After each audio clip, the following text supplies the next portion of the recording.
मुझे पता चला है कि तुम प्रेग्नेंट नहीं हो। तुम्हें तो ये सुनकर खुशी हुई होगी ना? बहुत अच्छी बात है। अब अब्बास के साथ सुकून से रहो, खुशी मनाओ तुम भी। मुझसे अब्बास का जिक्र मत करो। वैसे भी अंतालिया गया है वो मीटिंग में। काश वो यहाँ होता और वो अपनी आंखों से देखता कि तुम कितनी धोखेबाज हो फरिया। धोखेबाज हो, सुन लो।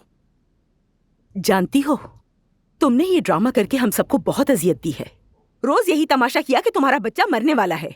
मुझे खुद की नजरों में गिरा दिया तुमने। क्यों बोला तुमने ये झूठ फरिया? लेकिन मैं भी यही समझ रही थी कि मैं प्रेग्नेंट हूँ। झूठ?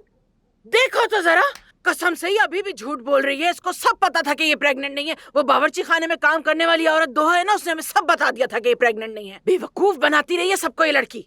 तौबा है। अब तो झूठ बोलना बंद कर दो तुम, बेशरम बेहया लड़की। मुझे भरोसा था तुम पर। तर्स भी आता था, अफसोस भी होता था। तुमने जो कुछ भी मेरी बेटी के बारे में कहा सब नजरअंदाज किया, ये जानते हुए भी कि जब से तुम इस घर में आई हो मुझे बर्बाद करना चाहती हो। मैंने सिर्फ तुम्हारी बड़ी बहन बनना चाहा था, और तुमने क्या किया मेरे साथ? मुझे धोखा दिया। आप तो वैसे भी बहुत अच्छी है ना, बहुत अच्छी है आप।